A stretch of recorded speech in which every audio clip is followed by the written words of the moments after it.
এন্টেরোলিস্থেসিস মানে হাড় সরে যাওয়া, পিএলআইডি মাল্টিপল লেভেল এবং হোল স্পাইন আর্থ্রাইটিস এবং অস্টিওআর্থ্রাইটিস, দুই হাঁটু এবং রিউমাটয়েড আর্থ্রাইটিস। কিন্তু আমার যে সমস্যাটা ছিল সেটা হচ্ছে আমার হাঁটুর ব্যথা আর ঘাড়ের ব্যথা। সেটা অনেক সময় ঘাড়টা একটু বাঁদিকে নাড়ালে এটা স্ট্রাক হয়ে যেত। রিয়েলি রিয়েলি আমি খুব স্যাটিসফাইড যে এই ১০-১২ দিনে, ১২ দিন হয়নি, ১১ দিনে আমি এখন সিঁড়ি দিয়ে উঠতে পারছি। আমার কোনো অসুবিধা হচ্ছে না। বিসমিল্লাহির রহমানির রহিম। দর্শক, আমি ডিপিআরসি থেকে বাত, ব্যথা, প্যারালাইসিস, হাঁটু, কোমর, ঘাড় ব্যথা রোগ বিশেষজ্ঞ ডক্টর শফিউল্লাহ প্রধান। আজকে আমাদের একজন, যদিও উনি বাঙালি বা বাংলাদেশি, কিন্তু মূলত উনি ইংল্যান্ডের নাগরিক, ওই দেশের নাগরিক। উনি আমাদের বাংলাদেশে ওনার মানে নারীর টানে আসছে, কিন্তু উনি দীর্ঘদিন ওখানেই নাগরিকত্ব এবং ওখানেই থাকেন। তো ওনার যে সমস্যাটা আমরা ডায়াগনোসিস করেছি সেটা হচ্ছে ওনার আগে থেকে কিছু কিডনির রোগ ছিল, এটা অন্য রোগ, কিন্তু আমাদের কাছে উনি এন্টেরোলিস্থেসিস মানে হাড় সরে যাওয়া, পিএলআইডি মাল্টিপল লেভেল এবং হোল স্পাইন আর্থ্রাইটিস এবং অস্টিওআর্থ্রাইটিস, দুই হাঁটু এবং রিউমাটয়েড আর্থ্রাইটিস, এই সকল রোগ নিয়ে উনি আক্রান্ত। তো ওনার মুখে আমরা শুনি, আমাদের এখানে চিকিৎসা উনি নিচ্ছেন আলহামদুলিল্লাহ, উনি নিজের মুখে বলবেন। তো আপনার একটু নাম পরিচয় দিবেন, আপনি কি করেন? আসসালামু আলাইকুম। আমার নাম মমতাজ মেহমুদ। আমি লন্ডনে থাকি এবং আজকে প্রায় ৩৮ বছর ওখানে থাকি এবং প্রত্যেক বছরেই আমি দেশে আসি আর কি সবার সাথে দেখা করার জন্য। এবং মাঝে মধ্যে লাস্ট ৩ বছর থেকে আমি কিছু ট্রিটমেন্টও নেই। আহ, আমার এমনি কিডনি সমস্যা আছে, সিকেডি আছে। লাস্ট ৩ বছর থেকে এটা ধরা পড়েছে। আমার হাই প্রেশার এবং ওষুধ খাই এবং আমার প্রেশার অনেক হাই ছিল। ডাক্তাররা অনেক চেষ্টা করে এটা অনেক ওষুধ দিয়ে এটাকে নর্মাল করে রেখেছে। কিন্তু আমার যে সমস্যাটা ছিল সেটা হচ্ছে আমার হাঁটুর ব্যথা আর ঘাড়ের ব্যথা। সেটা অনেক সময় ঘাড়টা একটু বাঁদিকে নাড়ালে এটা স্ট্রাক হয়ে যেত। তো এইটা আমার ডাক্তাররা খুব একটা ইম্পর্টেন্স দেয়নি। আমি ইংল্যান্ডে? ইংল্যান্ডে, হ্যাঁ। আচ্ছা।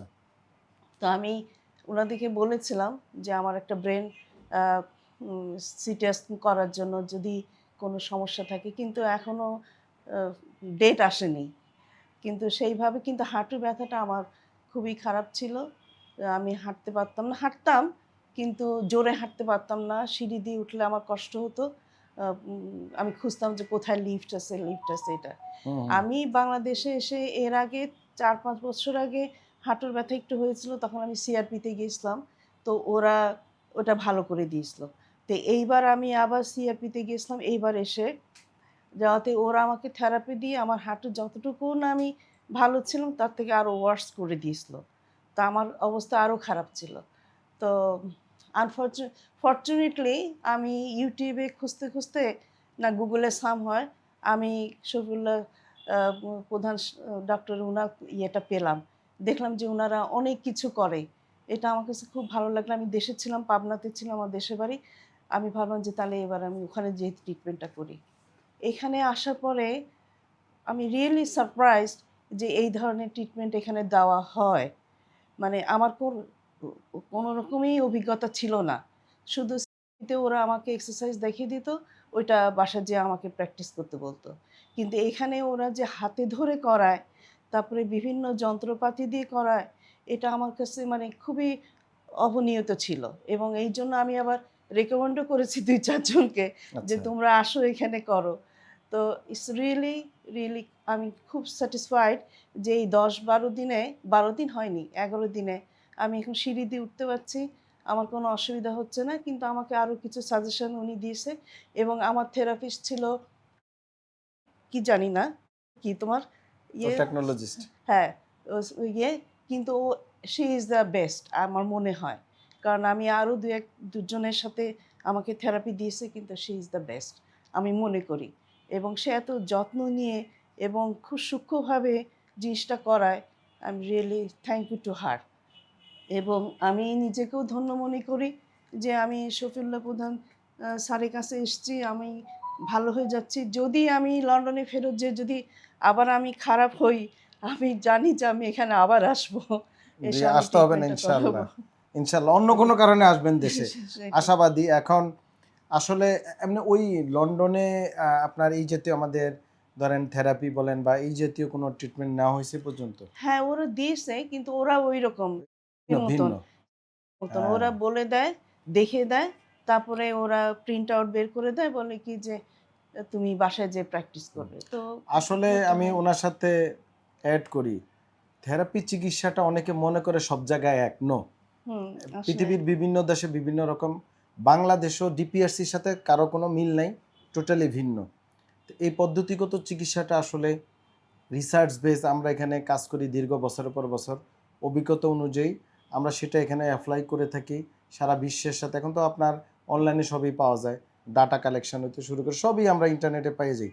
তো এটা আমাদের এখানে অনেকে ভাবে যে অন্যান্য জায়গায় যা থেরাপি দেয় বা এই যে উনি কয়েকটা নাম বললো ওখানে গেলে একই রকম, না, সম্পূর্ণ রাতে দিনে তফাৎ। হয় এক্স্যাক্টলি। আমরা অন্যদের চেয়ে অনেক ভালো, না হলে অন্যদের চেয়ে অনেক খারাপ, এক না।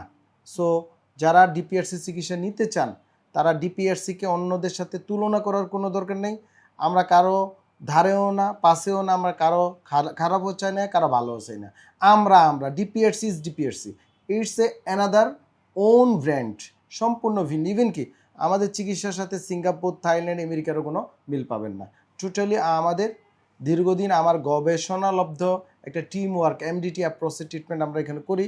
আমার সাথে আরও বিভিন্ন স্পেশালিস্টরা কাজ করে, আরও বিভিন্ন ফিজিশিয়ান, টেকনোলজিস্ট, টেকনিশিয়ান, নার্সেস, মানে অন্যান্য মেডিকেল অ্যাসিস্ট্যান্ট, সবাই আমরা একসাথে কাজ করি। সো যে রোগীর জন্য যেটা ভালো আমরা সেটাই ট্রাই করি যেভাবে করার। আর উনি বলছে যে আমাদের অনেক যন্ত্রপাতির কথা। হ্যাঁ, যন্ত্র থাকলে হবে না, যন্ত্রটা চালাতে হবে। এটার ইন্ডিকেশন আছে, কন্ট্রা ইন্ডিকেশন, মেডিকেল টার্ম, যারা চিকিৎসক তারা জানেন যে প্রত্যেকটা জিনিস সব রোগীরা সব কিছু দেওয়া যায় না, অনেকগুলো নিয়মকানুন আছে। তো আলহামদুলিল্লাহ সবচেয়ে বড় কথা হচ্ছে উপরওয়ালার দয়া। উনি যদি দয়া না করে আমরা ডিপিআরসি চালাতে পারবো না, আমি সম্ভব এর না। ভেতরে একটা পয়েন্ট আউট করতে চাই, সেটা হচ্ছে যে আমাকে যখন ডাক্তার সাহেব প্রথম দেখেন তখন উনি বলেছিলেন যে আমাকে একটা স্পাইনাল কর্ডে একটা ইনজেকশন দিবেন। তো আমি ধরে নিচ্ছি যে হতেই পারে, কিন্তু পরে ওনারা আমাকে থেরাপি দেওয়ার পরে ওনারা ডিসিশন নিয়েছেন যে না, ওইটা ইনজেকশনটা না দিলেও চলবে। কিন্তু আমার মনে হয় যদি অন্য কোনো সংস্থা আমি যেতাম, ওরা আমাকে ঠিকই ইনজেকশনটা দিত, দ্যাটস এ বিজনেস।